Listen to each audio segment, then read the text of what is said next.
Hello everyone, welcome to black mirror horror. कैसे हैं आप सब?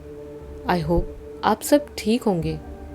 आज मैं फिर से आपके लिए कुछ नई और डरावनी कहानियाँ लेकर आई हूँ और उम्मीद करती हूँ कि आपको कहानियाँ पसंद आएगी। अगर कहानी पसंद आए तो इस वीडियो को लाइक और चैनल को सब्सक्राइब ज़रूर कीजिएगा और साथ ही बेल आइकन को प्रेस करना ना भूलें, जिससे आपको मेरी नई अपलोड्स की नोटिफिकेशंस मिलती रहेगी और आप उन कहानियों को समय से सुन पाएंगे। तो ज़्यादा देर ना करते हुए चलिए शुरू करते हैं आज की कहानियाँ। हमारी पहली कहानी का शीर्षक है तंत्र की संतान। बबीता की शादी मानो घर वालों के लिए आफत ही बन चुकी थी। माँ बाप भी बबीता के भूत प्रेत वाले शौक से अब तंग आ चुके थे। बबीता की चाह खत्म ही ना होती, कभी एक किताब तो कभी दूसरी। लोग लाइब्रेरी जाते हैं किताबों के लिए, लेकिन बबीता अक्सर कबाड़ी वाले के यहाँ पहुँच जाती। उसे पता है कि आज की नई पीढ़ी इस सब बातों में कम रुचि रखती है, इसलिए सभी अपने घर पड़े किताबों को रद्दी समझकर बेच देते हैं। लाइब्रेरी में नहीं, कबाड़ी में तो पक्का किताब मिल ही जाएगी।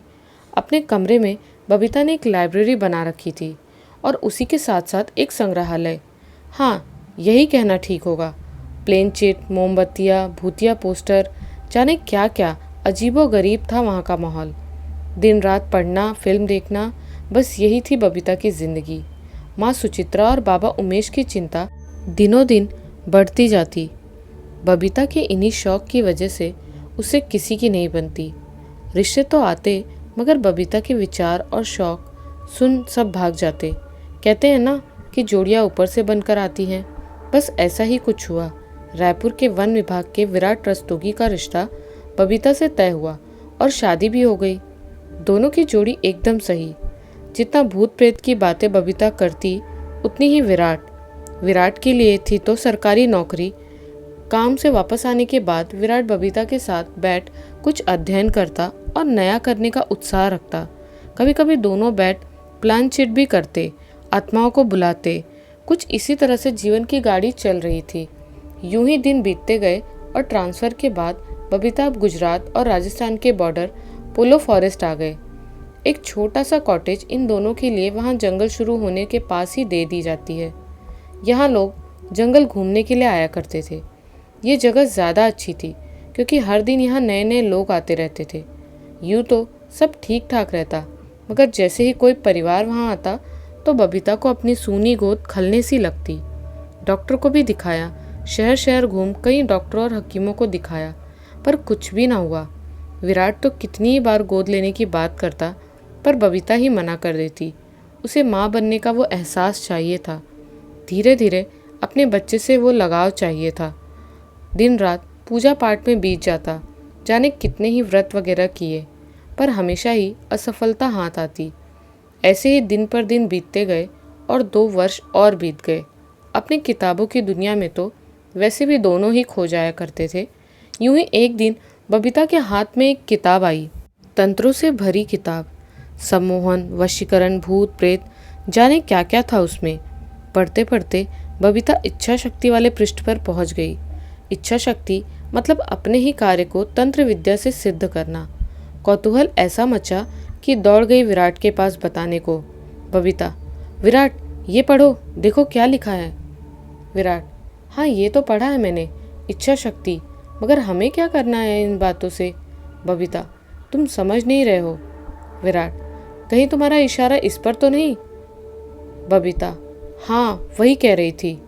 विराट, दिमाग खराब हो चुका है तुम्हारा, ये सब पढ़ने के लिए ठीक है, खुद पर आजमाने के लिए नहीं है।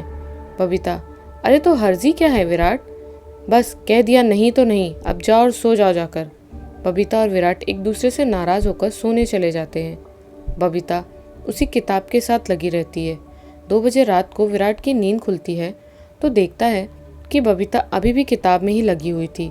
आंखें घूरते हुए विराट देखता है तो बबीता किताब रख सो जाती है। अगले दिन, बबीता, क्या सोचा तुमने उस बारे में? हर मुमकिन कोशिश तो कर चुके हैं, तो हम एक बार क्यों ना ये भी करके देख ले।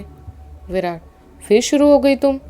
देखो मेरी भी इच्छा है कि हमारी संतान हो, मगर ऐसे कौन करता है। बबीता, कुछ नहीं सुनूंगी मैं।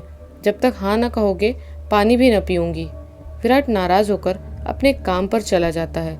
लौट कर आता है तो देखता है कि बबीता जमीन पर गिरी पड़ी हुई होती है।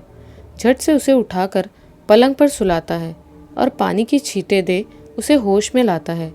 सुबह से कुछ भी न खाने पीने से बबीता की हालत ऐसी हो गई थी। बबीता को ग्लास से पानी पिलाने चलता है तो बबीता इनकार कर देती है। थक कर विराट को उसकी बात माननी ही पड़ती है। विराट के मान जाने पर बबीता खुद से ही गिलास का पानी पीकर और खुशी खुशी खाना भी खाती है। विराट, क्या करना होगा ये बताओ। बबीता, कुछ नहीं, सब कुछ वैसे ही होगा जैसे होता है, बस कुछ तंत्र के साथ करना होगा। बस सब कुछ अमावस की रात को होगा। और हाँ, पूरे घर में रोशनी ना आने पाए। मुझे भी रोशनी में नहीं जाना है जब तक कि बच्चे का जन्म ना हो जाए। विराट को रोशनी वाली बात कुछ अजीब सी लगती है। तंत्र साधना के अनुसार लिखी सारी सामग्री लाकर एक कमरे में लगा दी जाती है। किताब में लिखे के अनुसार तंत्र से हासिल की हुई इच्छा कुछ नकारात्मक परिणाम भी देगी, पर इस पृष्ठ को बबीता ने फाड़कर हटा दिया था। किताब के बाकी पन्नों को निकाल अपने ही सामने रख देती है। विराट और बबीता दक्षिण की ओर अगल बगल जाते हैं। मोमबत्तियों से एक गोलाकार बनाया जाता है और उसी के बीच में आग जलाकर मंत्रों के साथ कुछ आहुति भी देनी थी। आहुति के बाद और फिर यही क्रिया अगले अमावस पर। बबीता बहुत खुश थी। विराट बबीता की खुशी में खुश था। अमावस के कुछ दिन पहले ही एक दिन जंगल में एक जंगली जानवर को गिरफ्त में लेने के दौरान विराट बुरी तरह से घायल हो जाता है। हाथ, पैरों और झाड़ियों के बीच ऐसा फंस गया कि निकलने के दौरान पूरी तरह से खून खून हो जाता है। शाम घर लौटने पर बबीता ऐसी दशा देखकर घबरा जाती है। बबीता को सिर्फ अमावस वाले दिन की चिंता लगी हुई थी कि सब कैसे होगा, पर विराट उसे आश्वासन देता है कि सब कुछ ठीक होगा। अगले अमावस पर फिर से वही क्रिया दोहराई जाती है। उसी आग में एक सेब रख दी जाती है जिसे बबीता को खाना था। आहुति के दौरान आग की तपिश से विराट के हाथों में लगी चोट के घाव फिर से ताज़ा हो जाते हैं और उनमें से खून रिसने लगता है। आहुति तो घी की होनी थी, पर साथ ही साथ खून की भी हो गई थी। घी से तो नहीं, मगर खून की बूंदें पड़ते ही आग धधक उठी। एक सप्ताह बीतने पर बबीता को अपने भीतर कुछ आभास सा होता है। टेस्ट करने पर बबीता गर्भवती दिखती है। बबीता और विराट बहुत ही खुश होते हैं। किताब की लिखी हर बात को नियम पूर्वक करती है। अभी एक माह ही हुए थे कि बबीता को अपना पेट कुछ बाहर सा दिखने लगा। बबीता खुशी के मारे ये भूल गई थी कि ये सामान्य नहीं है। जब उसने विराट से कहा, बबीता, विराट देखो मेरा पेट कुछ बाहर सा है ना। विराट, इतनी जल्दी। बबीता, वैसे तुमको मैंने नहीं बताया, मगर किताब में लिखा था कि इस तंत्र से इच्छाएं अवधि से पहले ही पूर्ण हो जाती हैं। शायद इसी कारण बच्चा जल्दी बड़ा हो रहा है। मैं तो बेहद खुश हूँ विराट। विराट, डॉक्टर से तो मिलना होगा। बबीता, नहीं, ये सब कुछ अब हम दोनों को ही करना होगा। कोई डॉक्टर नहीं, किसी की भी मदद नहीं, यही लिखा था। विराट, पहले क्यों नहीं बताया तुमने? कुछ तो गड़बड़ हुआ है। इतनी जल्दी इच्छा पूर्ण होना मुमकिन नहीं है। कोई दुष्परिणाम ना हो। बबीता, क्या होगा कहो तो? देख रही हूँ जब से मैं माँ बनी हूँ तुम्हें कोई खुशी नहीं है। बड़े बदल से गए हो तुम। बबीता बच्चे के मुंह में विराट को कुछ भी कह जाती है। विराट चुपचाप सारी बातें सुनता जाता है। विराट अब घर तो घर अपने दफ्तर में भी परेशान सा रहने लगा था। उसका सहकर्मी दयाशंकर उससे बार बार पूछता, मगर विराट कुछ भी न कहता। विराट भी कहना चाहता था, मगर बबीता की बातों को याद कर चुप हो जाता। ज्यों ज्यों दिन बीतते गए बबीता का गर्भ पूरी तरह से बढ़ता जाता। अब बबीता का गर्भ लगभग 7वें महीने के जैसे हो चुका था। बबीता अब ज़्यादा नाराज ही रहती थी और बबीता और विराट बात कर रहे थे। बबीता, क्या नाम सोच रहे हो विराट? पहले हो तो जाने दो। अब भी तुमको शक है? नहीं नहीं, बबीता गुस्से से, दिख रहा है मुझे। आज तक कभी एक बार हाथ तक नहीं रखी हो मेरे पेट पर। छूकर देखो तो कभी। विराट को खुद भी एहसास होता है कि गलती तो कर ही बैठा है वो। अपने इन विचारों में उसने एक बार भी पिता होने के फ़र्ज़ को न निभाया था। विराट, सॉरी बबीता। और विराट अपने आप को संभालते हुए बबीता के साथ अच्छी बातें करता है और अपना हाथ बबीता के पेट पर रखता है। उसे भी एहसास होता है कि कुछ अंदर चल फिर रहा है। अरे इतनी हलचल, कैसे रहती हो दिन भर? अरे इन्हीं एहसासों के लिए तो तरस रही थी मैं। अच्छा बबीता, आज इतने दिन हो गए, तुम्हें बाहर जाने का जी नहीं करता? नहीं, क्यों बाहर जाऊं? विराट ने बात को आगे बढ़ाने की बजाय चुप हो जाना ही मुनासिब समझा। अपने हाथ को बबीता के पेट से हटाते वक्त उसे ऐसा लगा जैसे कि उसका हाथ पेट के भीतर से कोई खींच रहा हो। विराट ने झट से हाथ हटाया, पर नज़र अब भी बबीता के पेट पर ही थी। हाथ हटाने पर उसे छोटे छोटे हाथों की उभरी हुई आकृति पेट पर दिखी। विराट परेशान था कि अभी 2 महीने हुए हैं और बबीता 7 माह जैसी गर्भवती लग रही थी। 15 दिन और बीत जाते हैं। फिर एक दिन विराट, सुनो अपनी माँ को तो बुला लो। बबीता क्रोधित होती हुई, कुछ परेशानी है क्या तुमको? समझ नहीं आता तुम्हें? कोई पाँव नहीं रखेगा इस घर में। इतनी नकारात्मक गतिविधि देख विराट एकदम से चुप हो जाता है। दिन भर दफ्तर के लिए जाना अब मुमकिन न था, क्योंकि अब बबीता को देख समझ आ रहा था कि अब जल्द ही बच्चे का जन्म होने को है। विराट ने दफ्तर में अर्जी दे दी और अब घर पर ही रहता। ज़रूरत के सारे सामान लाकर घर पर ही रखता। विराट किसी भी हाल में बबीता को कोई भी कष्ट नहीं देना चाहता था। घर पर रहने पर विराट ने देखा कि बबीता की खुराक दोगुनी हो गई थी। खाने बैठने पर उठती ही नहीं जब तक कि रसोई में बना सारा खाना खत्म न हो जाए।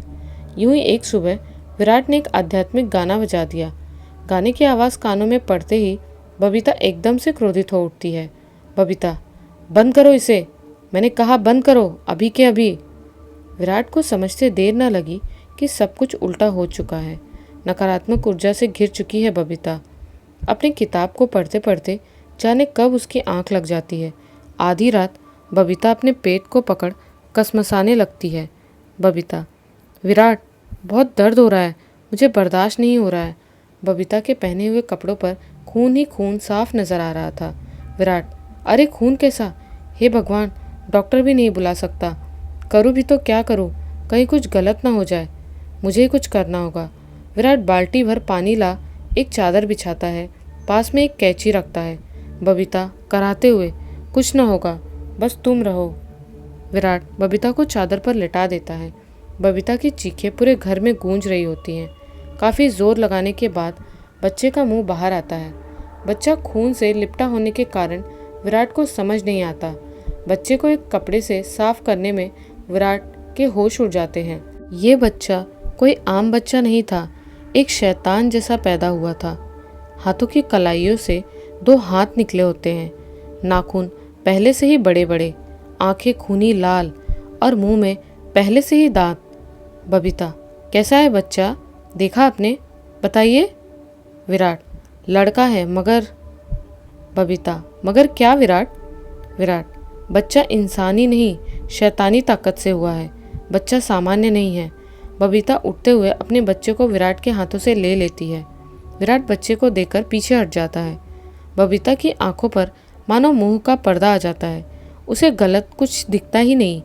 बबीता अपने बच्चे को देख हंसती है और अपनी उंगली का एक छोर अपने दांतों से काट लेती है। उंगलियों से खून रिसने लगता है। उसे लेकर विराट की ओर देखते हुए बच्चे के मुंह में डाल देती है। बच्चे की नज़र और बबीता की आंखें दोनों ही विराट को घूरती हैं। विराट ये नज़ारा देख बेहद डर जाता है और पीछे हट जाता है। विराट ने कभी सपने में भी नहीं सोचा था कि अंजाम ऐसा होगा। कुछ पल के बाद ही बबीता उठती है। बबीता, मेरा बच्चा भूखा है, उसे और खून चाहिए विराट। बबीता को ऐसे हाल में देख विराट घर के भीतर भागता है। उसके पीछे पीछे बबीता भी आ जाती है। विराट भागते हुए किचन के कोने में आ जाता है। बबीता और बच्चे की आंखों से साफ जाहिर होता है कि दोनों ही विराट के खून के प्यासे हैं। विराट हाथों में चाकू उठा लेता है। तभी उसकी नज़र पास में रखे केरोसिन की गैलन पर पड़ती है। माचिस और गैलन उठा विराट घर के बाहर की ओर भागता है, मगर बिखरे खून पर उसका पाँव पड़ते ही वो गिर जाता है। विराट उठकर देखता है कि बबीता उसकी तरफ ही बढ़ रही है। विराट खुद को इतना लाचार महसूस करता है कि डर के मारे गैलन का तेल बबीता और बच्चे पर छिड़क देता है। बबीता, विराट, भूख से तड़प रहा है मेरा बच्चा, बाप होना उसके, खून ही तो मांग रहा है बेचारा। इतना बोलते हुए बबीता आगे बढ़ने लगती है। विराट का डर बढ़ते बढ़ते हद पार कर जाता है। माचिस की एक तीली जलाकर बिना सोचे समझे बबीता की ओर वो फेंक देता है और घर के दरवाजे को बाहर से बंद कर बाहर निकल जाता है। बबीता की चीख से पूरा घर भर जाता है। आग पूरे घर को अपनी गिरफ्त में ले लेती है। कुछ देर बाद विराट जब दरवाज़ा खोलता है तब तक सब कुछ खत्म हो चुका होता है। सुबह तक विराट वहीं अपने सर पर हाथ रखे बैठा रहता है। सुबह होने के बाद वहाँ गांव वालों की भीड़ आ जाती है और दयाशंकर भी। दयाशंकर, ये क्या है साहब? विराट, मुझे पुलिस स्टेशन ले चलो दया, सब कुछ खत्म हो गया। विराट खुद को पुलिस के हवाले कर देता है। अपनी ज़ुबान को बंद रख इस मौत को राज ही रहने देता है। तो चलिए अब सुनते हैं हमारी दूसरी कहानी। अभी अभी जयपुर स्टेशन पर ट्रेन कुछ देर के लिए रुकी थी। रात के 11:30 के करीब वक्त था। उस फर्स्ट क्लास एसी कंपार्टमेंट में दिल्ली से चलने वाला वो अकेला ही यात्री था।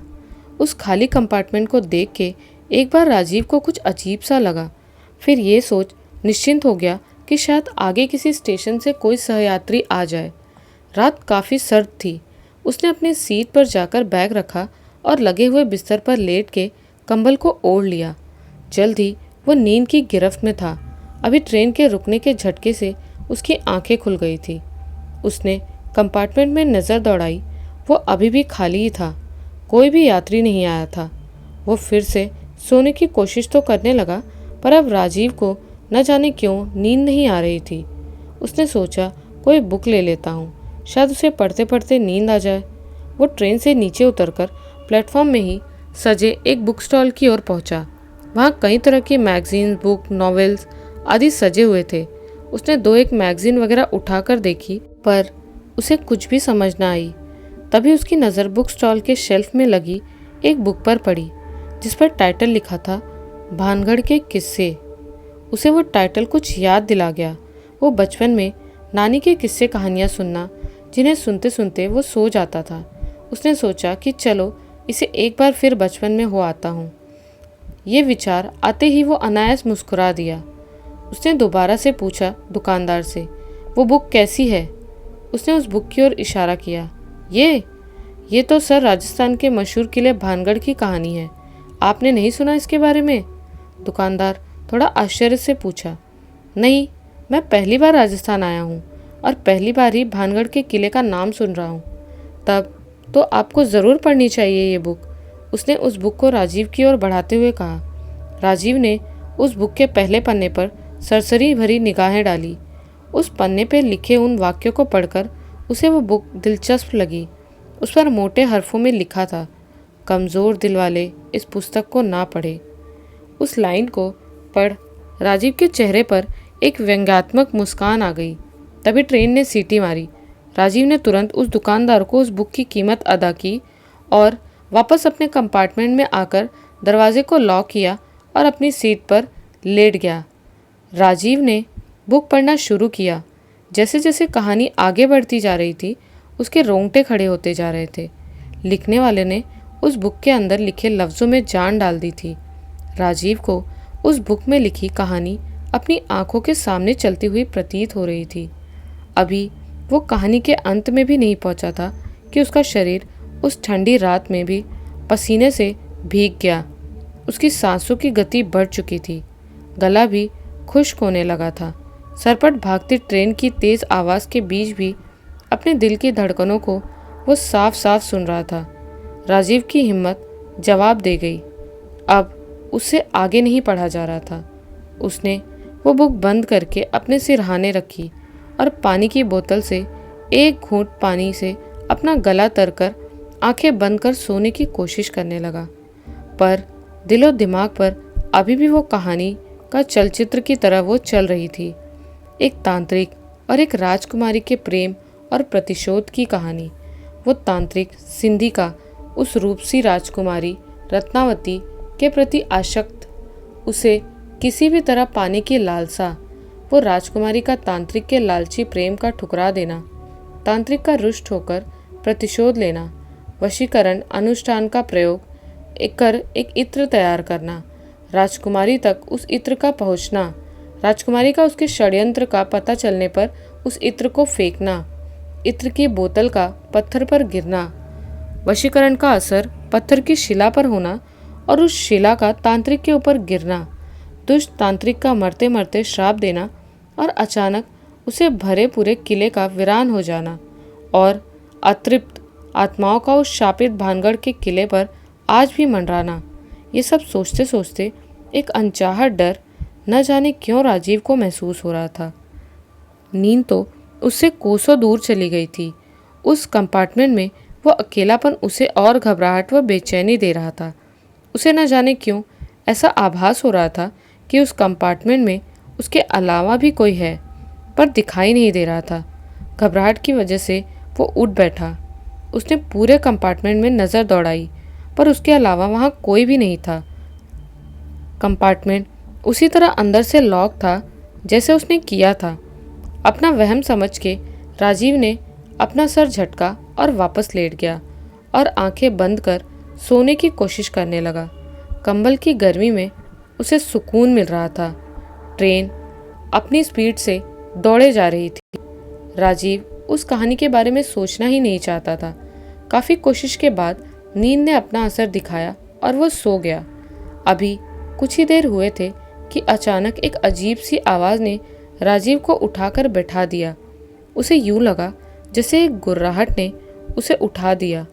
पूरा कंपार्टमेंट गुप्त अंधेरे में डूबा हुआ था। शायद किसी वजह से बिजली चली गई थी। अंधेरा इतना गहरा था कि हाथ को हाथ नहीं सुझाई दे रहा था।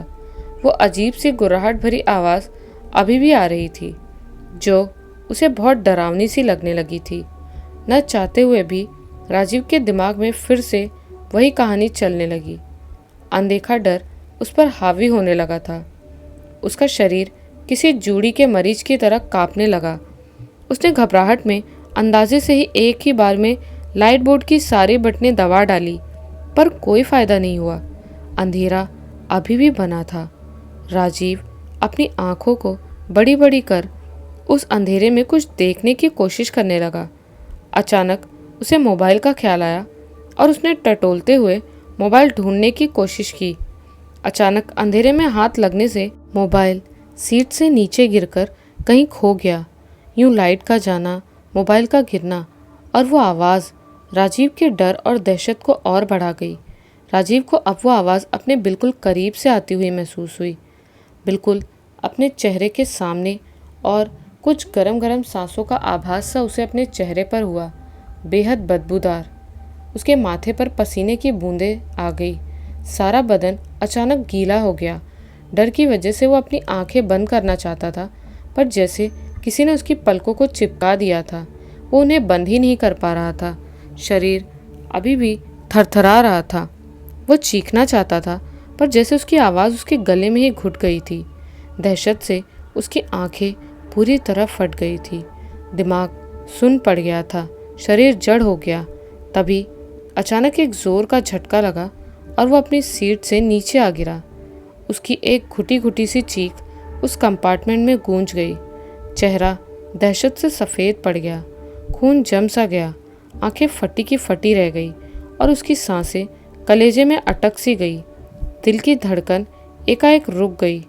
उसका जिंदा जिस्म मुर्दा हो गया। उसकी डर से फटी आंखों में अभी भी एक दहशत साफ साफ झलक रही थी, जैसे उसने कुछ भयानक देख लिया हो। पर क्या? ट्रेन अभी भी अपनी रफ्तार से चली जा रही थी। ट्रेन के हिचकोलों के साथ राजीव का निर्जीव शरीर भी हिलडुल रहा था। वो किताब अभी भी ऊपर सीट पर ही रखी थी, पर राजीव के गिरते ही बत्ती भी आ गई थी। पूरा कंपार्टमेंट दुधिया रोशनी में नहाया हुआ था। उस दुधिया रोशनी में राजीव का शरीर ज़मीन पर औंधे मुंह पड़ा था और उसका सफ़ेद चेहरा और भी सफ़ेद नज़र आ रहा था। उसका एक पैर नीचे की सीट पर लगे लोहे के पाइप में फंस गया था। उसके मुंह से हल्का हल्का खून भी बह रहा था, जो शायद उसके मुंह के बल गिरने से लगी चोट की वजह से हो। उसकी आंखें फटी की फटी थी, अभी भी न जाने क्या घूर रही थी। अचानक दरवाजे पर ठक-ठक की आवाज़ हुई। शायद टीटी था, पर उसे खोलता कौन? खटखटाने के साथ ही अब किसी की आवाज़ भी आने लगी। दरवाज़ा खोलिए, टीटी, टिकट चेक करना है। पर जब काफ़ी देर तक अंदर से कोई जवाब न मिला तो टीटी ने रेलवे पुलिस को कंफर्म किया। कुछ ही देर में कुछ कोशिशों से राजीव के कंपार्टमेंट का दरवाज़ा खुल गया। सामने नज़र पड़ते ही दरवाजे के पास खड़े हर किसी के होश उड़ गए। अंदर ज़मीन में राजीव पड़ा था। पुलिस का एक जवान फुर्ती से राजीव के पास पहुंचा और उसकी नब्ज़ चेक करने लगा। पर ये क्या, नब्ज़ तो डूब चुकी थी, सांसें रुक गई थी, यानी वो लाश थी, सिर्फ एक लाश। उसने पलट के दरवाजे की तरफ देखा ही था कि अचानक एक कर्कश सी भयानक आवाज़ में चीखता एक उल्लू उस चलती ट्रेन के कंपार्टमेंट में दरवाजे से घुसा। सबकी एक साथ चीख निकल गई। कोई कुछ समझ पाता कि वो उल्लू खिड़की की तरफ पहुंचते ही गायब हो गया। किसी को कुछ समझ ना आया। सभी की धड़कनें धौंकने की तरह जल रही थी। सबकी निगाहें उस खिड़की की ओर ही लगी थी जिधर वो उल्लू गया था। पर कहाँ? खिड़की पर तो शीशा था। सभी की आंखें हैरत से चौड़ी हुई जा रही थी। उन्हें अपनी आंखों देखी पर यकीन करना मुश्किल हो रहा था। साथ ही साथ ये सवाल भी दिमाग को पागल किए दे रहा था कि आखिर इस चलती ट्रेन के एसी कंपार्टमेंट में ये उल्लू आया कहाँ से। उस घटना से कुछ देर के लिए सबके सब घबरा से गए और एक दूसरे का मुंह ताकने लगे। टीटी के साथ आए सभी लोगों की हालत खराब हो गई थी और जो पुलिस वाला राजीव की लाश के पास खड़ा था वो तो घबरा के पास वाली सीट पर बैठ गया। थोड़ी देर में सभी को जैसे होश आया। ये क्या था? ये उल्लू था या और कुछ? अगर उल्लू भी था तो इस चलती हुई ट्रेन में आया कहाँ से और ये गायब कहाँ हो गया? इसे अंदर आते हुए और खिड़की की तरफ जाते तो सभी ने देखा था, पर यूं अचानक वो गायब। जवाब किसी के पास न था। ट्रेन अब भी फुल स्पीड में दौड़ी जा रही थी। ट्रेन के हिचकोलों के साथ राजीव की लाश के साथ साथ उन सभी का शरीर भी हिल डुल रहा था। वो पुलिस वाला अभी भी सीट पर ही पसरा पड़ा था। अरे उठ तो भाई, वो चला गया। देख तो इसके जेब वगैरह में कुछ मिले शायद। अगले स्टेशन में इसकी बॉडी उतार कर आगे की कार्रवाई करेंगे। इसका सारा सामान भी उठा लेना। जैसे तैसे वो पुलिस वाला उठा और राजीव की औंधी पड़ी लाश को सीधा किया और उसे ज़मीन से उठाकर पास वाली सीट में लेटाने की कोशिश की। बाहर से एक और पुलिस वाले ने भी उसके बेजान जिस्म को उठाने में मदद की। स्टेशन आने ही वाला था। राजीव के कंपार्टमेंट के सामने अगल बगल के सहयात्री भी आ खड़े हुए थे। सभी की जुबान पर इस हादसे को लेकर अलग अलग चर्चा चल रही थी। सबका अनुमान था कि राजीव की मौत हार्ट अटैक की वजह से हुई होगी।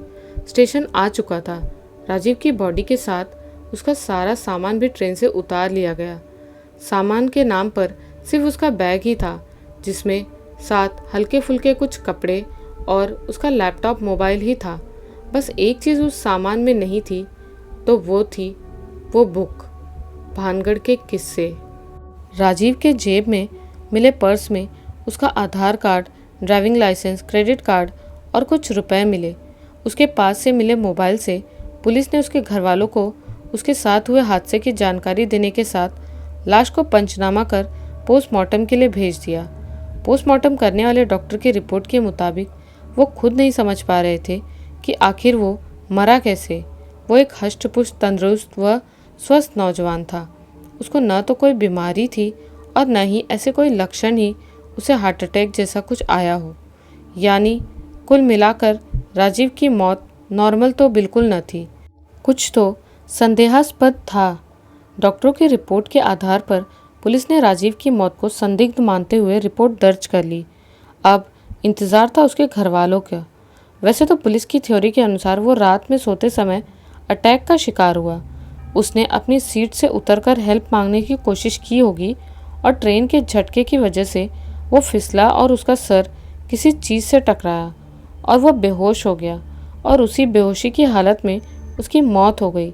पर डॉक्टरों की रिपोर्ट तो किसी और तरफ इशारा कर रही थी। और पुलिस रिपोर्ट के साथ साथ वो उल्लू वाली घटना जो अभी भी उन प्रत्यक्षदर्शियों के दिलो दिमाग पर घर किए हुए थी, जो उनके बीच से निकल और भी कुछ लोगों के कान में जा चुकी थी और अब चर्चा का विषय भी बन गई थी। सबकी अपनी अपनी सोच और बातों का नतीजा था कि राजीव की मौत अखबार की सुर्खियों में आ चुकी थी और अब तो पूरे शहर में अफवाह और कहानियों के दौर शुरू हो गए थे। राजीव के घरवालों की मर्जी से पुलिस ने राजीव की मौत को संदिग्ध मानते हुए रिपोर्ट दर्ज कर ली। अब जांच का क्रम शुरू हुआ। एक टीम गठित हुई जिसके इंचार्ज थे इंस्पेक्टर जगताप राणा, एक तेज तर्रार पुलिस ऑफिसर। कहते थे कि उनके हाथ से आज तक कोई गुनहगार बच नहीं पाया। राजीव के परिवार की अच्छी पकड़ और राजनीतिक पैठ की वजह से राणा के हाथों में इस केस की बागडोर सौंपी गई। राणा ने आते ही सबसे पहले राजीव की यात्रा की शुरुआत से अपनी जांच शुरू करने का फैसला किया। फिर शुरू हुई एक अनसुलझी पहेली का हल ढूंढने की कोशिश। कौन था, कहाँ का था, कहाँ जाना था, क्यों जाना था, कहाँ कहाँ रुका, किससे किससे मिला, क्या खाया, क्या पिया, वगैरह वगैरह। शुरुआत हुई राजीव के सफ़र के आगाज़ से, जो धीरे धीरे पहुँच ही गई वहाँ जहाँ से कहानी ने मोड़ लिया था, जयपुर। जयपुर पहुंचकर स्टेशन की सीसीटीवी फुटेज में सब साफ साफ दिख रहा था कि राजीव अपने कंपार्टमेंट से उतरकर टहलते हुए एक बुक सेलर की दुकान में पहुंचा। वहां वो किसी से कुछ बातें कर रहा था, पर किससे? वहां तो कोई भी न था। बहुत अजीब था वो। दुकान सजी थी, राजीव भी था, बातें भी कर रहा था, बुक भी ली, पर किससे? वहां तो कोई दिख ही नहीं रहा था। बार बार जूम करने पर भी वही सब था, बस कोई दुकानदार न था। सभी बड़े ही असमंजस में थे। किसी के कुछ समझ नहीं आ रहा था। सभी के होश उड़ गए थे। सब एक दूसरे का चेहरा ताक रहे थे। राणा भी उन लोगों से परे न थे। अचानक राणा के दिमाग में कुछ आया और उसने राजीव के ऊपर जूम करने को कहा। जूम करने के बाद राणा की निगाह राजीव के हाथों में पकड़े बुक पर गई। उसमें साफ साफ उस बुक का नाम देखा जा सकता था, भानगढ़ के किस्से। राणा ने तुरंत वो लिस्ट मंगवाई जिसमें राजीव के पास से बरामद सामानों की डिटेल थी। उसमें ऊपर से नीचे तक कहीं भी किसी भी बुक का नामो निशान तक न था। उसने उन सभी से पूछताछ की जो राजीव की लाश के पास सबसे पहले पहुंचे थे, पर किसी ने वहां किसी भी तरह की किताब होने से इनकार किया। पूरे कंपार्टमेंट में बारीकी से चेक किया था, पर तब वहां ऐसा कुछ भी न था जो संदेहास्पद रहा हो। और वैसे भी बुक कोई सुई तो थी नहीं, जो होती तो दिखती नहीं। इन्हीं पूछताछ के बीच में वो बात फिर से सामने आ गई जो पहले भी आई थी, पर उस पर ज़्यादा गंभीरता से गौर नहीं किया गया। तो बात थी उस उल्लू की जो कि राजीव के कंपार्टमेंट में दिखाई पड़ा था और अचानक ही गायब हो गया था। अब राणा का दिमाग सुन्न होने लगा था। उसका दिल अब कुछ और की तरफ इशारा कर रहा था, पर दिमाग मानने को तैयार न था। अब एक नई तस्वीर उभर के सामने आ रही थी। राजीव की संदेहास्पद मौत, फिर उस उल्लू का अचानक आना, फिर गायब हो जाना, सीसीटीवी में उस दुकान और राजीव के अलावा कुछ और न दिखना, राजीव का किसी अदृश्य साये से बात करना, किताब लेना, फिर उस बुक का राजीव के पास से न मिलना, या ये कहें उस बुक का गायब हो जाना। ये सब बड़ा अजीब लग रहा था। समझ नहीं पा रहा था कि ये सब महज एक संयोग था या कुछ और। ऐसा कुछ तो इंसानी सोच से बाहर था, एक परलौकिक घटना। राणा की इन्वेस्टिगेशन अब इस मोड़ पर आकर रुक गई थी। कहीं से भी कोई सुराग या लीड के आसार नजर नहीं आ रहे थे। राजीव के घरवालों के दबाव बढ़ते जा रहे थे। मजबूरी में राणा को इस केस से जुड़ी हर जानकारी अपने बड़े अधिकारियों को देनी पड़ी। ये सुन और देखकर वो सभी भी सन्न रह गए। अब उनके हर सवाल का जवाब खुद ही सवाल बन चुका था। आखिरकार उस केस को मिस्टीरियस मानकर राजीव की मौत को महज एक एक्सीडेंट बताकर बंद कर दिया गया। फाइनल रिपोर्ट में लिखा गया कि राजीव ऊपर की सीट पर गहरी नींद में सो रहा था। अचानक उसके सीने में दर्द हुआ और वो किसी की हेल्प लेने की कोशिश में नीचे उतर रहा था कि उसी दरमियान इमरजेंसी ब्रेक लगने से लगे झटके से वो ऊपर से नीचे आ गिरा और उसका सिर सीट के किनारे लगे स्टील पोल से टकराया और ब्रेन हैमरेज के कारण उसकी मौत हो गई। राजीव के घरवालों ने इस रिपोर्ट को मानने से इनकार कर दिया और कोर्ट में सीआईडी जांच के लिए रिट डाल दी, जो अभी भी पड़ी हुई है। अभी तक उस पर कोई सुनवाई नहीं हुई। किन्हीं कारणों से इस केस से जुड़ी कुछ जानकारी लीक हो जाने से पुलिस महकमे की किरकिरी हो गई, जिसकी वजह से राणा का भी ट्रांसफ़र किसी और जगह हो गया और राजीव की रहस्यमय मौत फिर से वही सवाल लेकर खड़ी रह गई। पर क्या? शायद कुछ सवालों के जवाब होते ही नहीं। कैसी लगी आपको ये कहानी? हमें कमेंट्स में ज़रूर बताइए। मिलती हूँ एक नए वीडियो में कुछ नई और डरावनी कहानियों के साथ। तब तक के लिए बाय एंड टेक केयर।